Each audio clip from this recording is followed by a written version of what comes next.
Apple just ended an era, discontinuing its most high-end professional machine.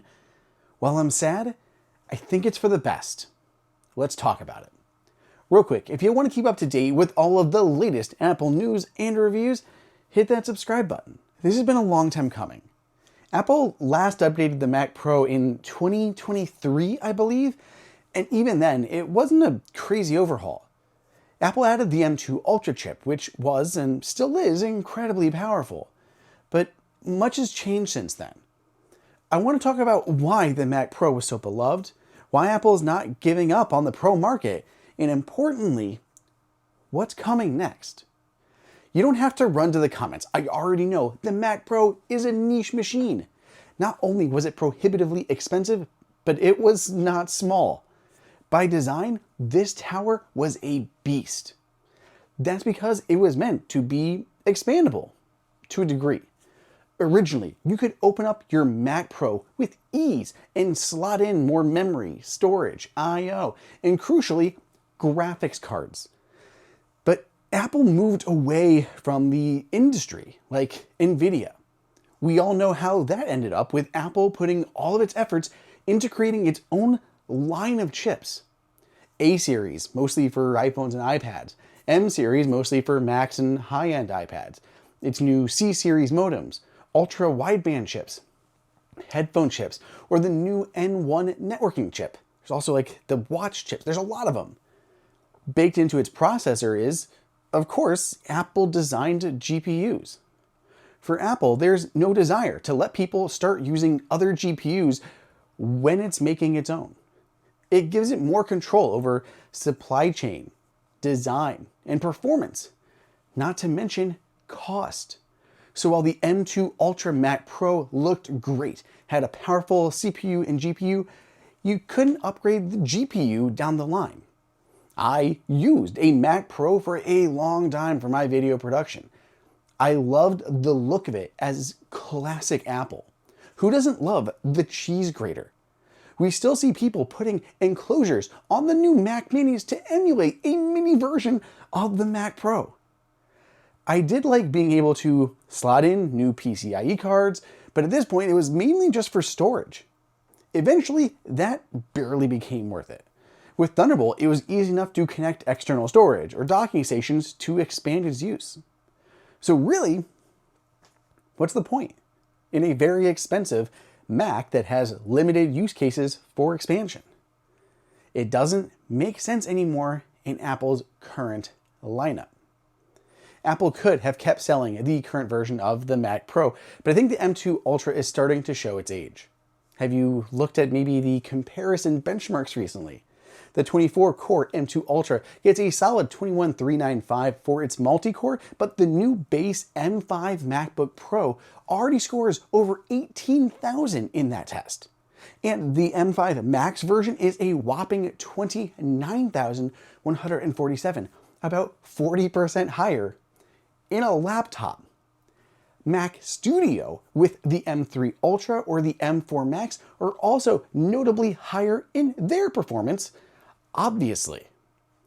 What I think is absolutely most telling, though, is that the new iPhone chip-powered MacBook Neo scores a higher single-core score. 2778 for the Mac Pro with the M2 Ultra, or 3441 for the MacBook Neo. Even for pros, most things we do are single-core tasks, like not counting like video and rendering and all those things, but opening apps, working in Finder, just using the computer would feel faster on MacBook Neo than the Mac Pro. While I'm undoubtedly sad to see the Mac Pro go, this has been a long time coming. Apple has been forecasting this. But it doesn't mean the Pro market is going away by any means. In fact, it's a testament to Apple's chips that it's able to get the performance of what used to be a tower into such a small form factor. Plus, all those engineers that could have spent putting time into a use case that was very niche and not really needed anymore can now put their time into innovating and making better MacBook Pro and Mac Studio.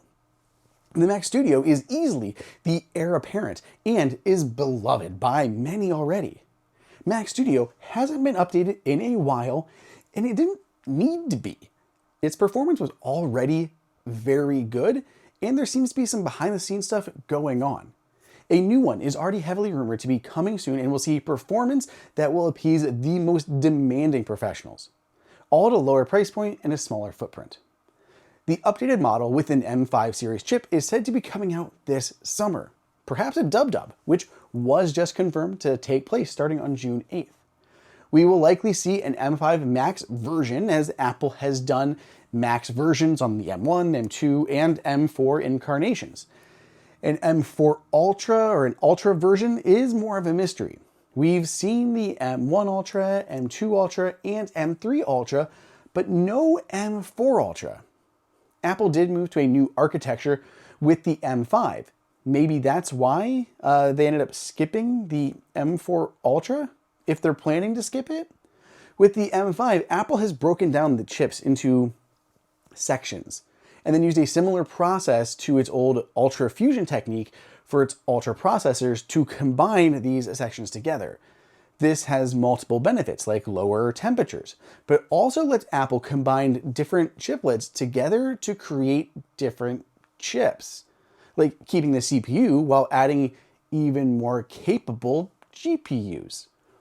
In summary, the Mac Pro is legendary, but the expandable chassis didn't make sense these days.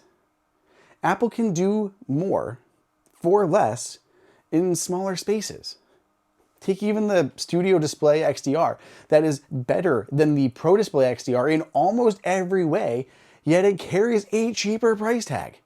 I know it is smaller, but other than that, it is better. Apple isn't abandoning the pros. It's just making things better, and it can't keep holding on to the past. Let me know what you think of Apple's decision to discontinue the Mac Pro down in the comments. And as always, I'll see you in the next video.